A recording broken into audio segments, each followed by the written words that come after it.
அனைவருக்கும் brokerage free வணக்கங்கள். brokerage free investment சேனல்ல இருந்து தினமும் மார்க்கெட் வியூ அப்டேட்ஸை கொடுத்துட்டு இருக்கோம்.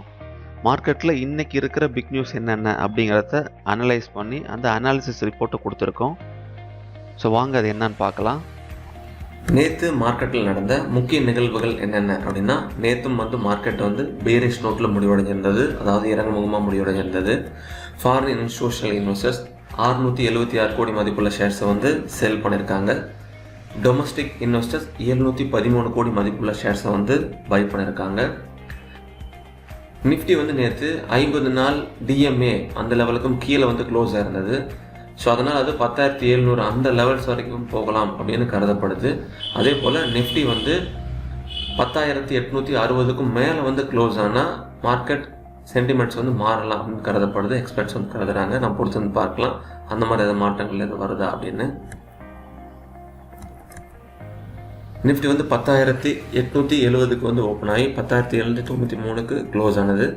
நிஃப்டியோட இன்டர்டே ஹை 10,891, லோ 10,772 இருந்தது. நேற்று 87 பாயிண்ட்ஸ் மார்க்கெட் மேலும் கீழே ஏறி இறங்கிட்டு இருந்தது. அதோட ப்ரீவியஸ் க்ளோஸ்லேருந்து 37 பாயிண்ட்ஸ் கீழே இறங்கி முடிஞ்சிருந்தது. இப்போதைக்கு நிஃப்டியோட சப்போர்ட் லெவல்ஸ் 10,749லேருந்து 10,702 வரைக்கும் இருக்குது.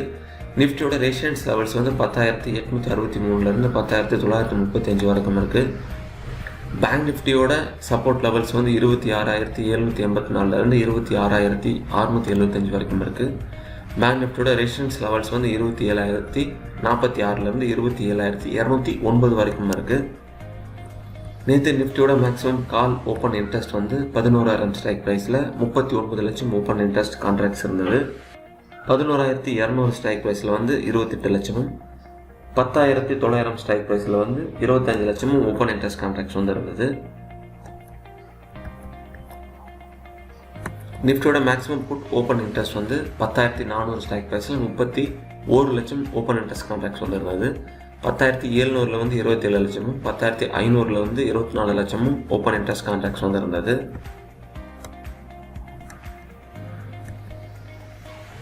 பல்க் டீல்ஸில் ஜிபிடி இன்ஃப்ரா ப்ராஜெக்ட் அப்படிங்கிற கம்பெனியோட ஷேரை குபர் இந்தியா ஃபண்ட் அவங்க 1,85,425 ஷேரை செல் பண்ணியிருக்காங்க. என்எஸ்சியில் 41 அப்படிங்கிற ப்ரைஸ்க்கு. எஸ்ஆர்இஐ இன்ஃப்ராஸ்ட்ரக்சர்ஸ் அப்படிங்கிற கம்பெனியோட ஷேரை Norges bank AC government petroleum fund அவங்க 30,15,264 ஷேரை பை பண்ணியிருக்காங்க. 25.29 அப்படிங்கிற ப்ரைஸ்க்கு என்எஸ்சியில். ஜி நியூஸ் அப்படிங்கிற கம்பெனியோட ஷேரை ஐஎஃப்சிஐ அவங்க 30 லட்சம் ஷேரை 14.07 அப்படிங்கிற ப்ரைஸ்க்கு அவங்க செல் பண்ணியிருக்காங்க என்எஸ்சியில். டீம் லீ சர்வீசஸ் அப்படிங்கிற கம்பெனியோட ஷேரை Goldman research asset management AC GS FDS SI CAB GS global emerging marketing அவங்க செல் பண்ணியிருக்காங்க. 90,531 ஷேரை பிஎஸ்சியில் 2,898 அப்படிங்கிற ப்ரைஸ்க்கு. குவார்ட்டர்லி ரிசல்ட்ஸ் அப்டேட்ஸில் மயூர் யூனிகோட்டர்ஸ் அதோட Q3 ரிசல்ட் வெளியாக இருந்தது. அது அதோட ப்ராஃபிட் ஃப்ளாட்டாக இருந்தது. 21.75 கோடியாக இருந்தது. அதோட ரெவன்யூ இயர் ஓவர் இயரில் அதிகமாக இருந்தது. 138 கோடியிலேருந்து 160 கோடியாவது அது அதிகமாக இருந்தது. திருவேணி இன்ஜினியரிங் அதோட Q3 கன்சாலிடேட்டட் ப்ராஃபிட் அதிகமாக இருந்தது. 60 கோடியிலேருந்து 67 கோடியாக. அதோட ரெவன்யூவும் இயர் ஓவர் இயரில் 772 கோடியிலேருந்து 903 கோடியாக அதிகமாக இருந்தது. கோத்ரேஜ் இண்டஸ்ட்ரீஸ் அதோட Q3 ப்ராஃபிட் 50 கோடியிலேருந்து 127 கோடியாக அது அதிகமாக இருந்தது. அதோட ரெவன்யூவும் இயர் ஓவர் இயரில் 2,100 கோடியிலேருந்து 2,473 கோடியாக அதிகமாக இருந்தது. ரெப்கோ ஹோம் ஃபைனான்ஸ் அதோட Q3 ப்ராஃபிட் அதிகமாக இருந்தது. 42 கோடியிலேருந்து 52 கோடியாக அது அதிகமாக இருந்தது. இயர் ஓவர் இயர் ரெவன்யூவும் அதிகமாக இருந்தது. 274 கோடியிலேருந்து 304 கோடியாக அது அதிகமாக இருந்தது. ஏஷியன் கிரானைட்டோ அதோட Q3 ப்ராஃபிட் கீழே இறங்கியிருந்தது. 12 கோடியிலேருந்து அது 5 கோடியாக குறைஞ்சிருந்தது. அதோட இயர் ஓவர் இயர் ரெவன்யூ அதிகமாக இருந்தது. 263 கோடியிலேருந்து 296 கோடியாக அது அதிகமாக இருந்தது. ஆர்சிஎஃப் அதோட ப்ராஃபிட் Q3 ப்ராஃபிட் அதிகமாக இருந்தது.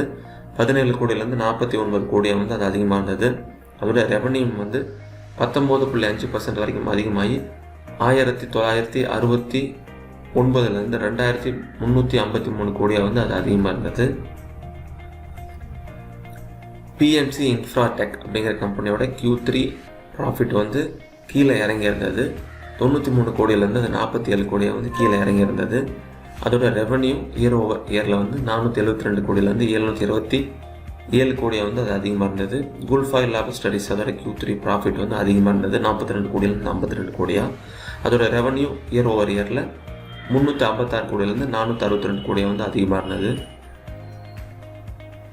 அன்சால்வ் ப்ராப்பர்ட்டிஸ் அண்ட் இன்ஃப்ராஸ்ட்ரக்சர் அதோட Q3 லாஸ் வந்து 19 கோடி விசஸ் லாஸ் ருபீஸ் 25 கோடியாக வந்து இருந்தது. அதோட ரெவன்யூ 94 கோடியிலேருந்து 117 கோடியாக வந்து மாறி இருந்தது. குயிக் ஹீல் டெக்னாலஜிஸ் அதோட Q3 ப்ராஃபிட் வந்து 7 கோடியிலேருந்து 16 கோடியாக மாறி இருந்தது. அதோட ரெவன்யூ 63 கோடியிலேருந்து 65 கோடியாக வந்து அதிகமாக இருந்தது. Tamil Nadu news print and papers அதோட Q3 ப்ராஃபிட் வந்து 27 கோடியிலேருந்து 50 கோடியாக வந்து அதிகமாக இருந்தது.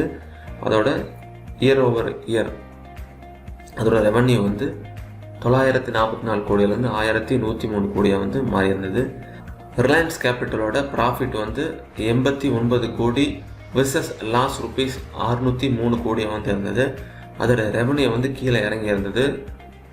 639 கோடியிலேருந்து 568 கோடியாக வந்து அது குறைஞ்சிருந்தது இயர் ஓவர் இயரில்.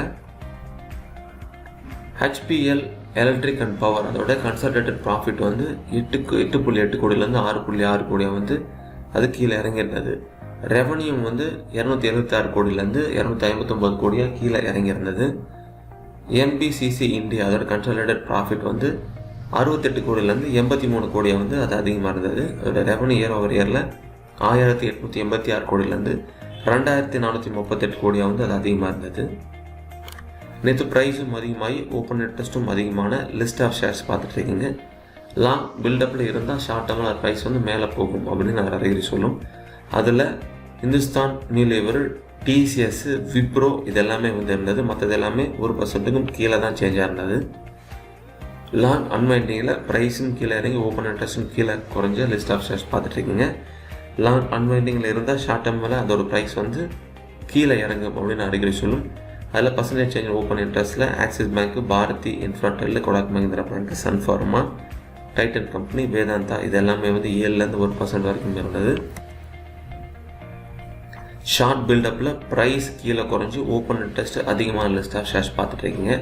ஷார்ட் பில்டப்பில் இருந்தால் ஷார்ட் டேர்மில் அதோட ப்ரைஸ் வந்து கீழே இறங்கும் அப்படின்னு நான் அறிக்கை சொல்லும். அது தகுந்தாற்போல் ஷேர்லாம் மாறுதான் நீங்கள் பேப்பர் பண்ணி செக் பண்ணிக்கலாம். NSEல அதில் NTPCயில் வந்து 17% இருந்தது. 15% பாரத் பெட்ரோலியம் இருந்தது. ONGC 10%, பவர் கிரிட் 9%, 7% கேலும், 5% வந்து L&T இருந்தது.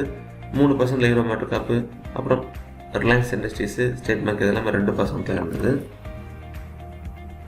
ஷார்ட் கவரிங்கில் ப்ரைஸ் அதிகமாக ஓப்பன் இன்ட்ரெஸ்ட் கீழே குறைஞ்ச லிஸ்ட் ஆஃப் ஷேர்ஸ் பார்த்துட்டு இருக்கீங்க.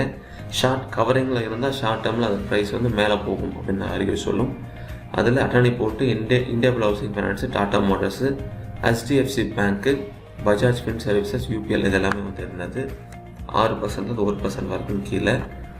வேர்ல்டு மார்க்கெட்ஸில் அமெரிக்காஸ் இண்டெக்ஸில் கனடா, மெக்சிகோ 2 இண்டெக்ஸ் மட்டும்தான் மைனஸில் இருந்தது. மற்ற எல்லா இண்டெக்ஸுமே வந்து ப்ளஸில் இருந்தது.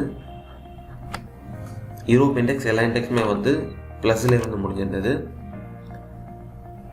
ஏஷியன் மார்க்கெட் நேற்று முடியும் பொழுது எல்லாமே வந்து அது ஜப்பான், ஹாங்காங், சைனா வந்து ப்ளஸ்லேயும், மும்பை சென்செக்ஸ், NSE நிஃப்டி வந்து மைனஸில் வந்து முடிஞ்சிருந்தது. இன்றைக்கு காலையில் நாங்கள் ரிப்போர்ட் ப்ரிப்பேர் பண்ணும்போது சிங்கப்பூர் நிஃப்டி வந்து 10,766 அந்த ரேஞ்ச் இருந்தது. அது 36 பாயிண்ட் வந்து மைனஸில் போயிட்டு இருந்தது.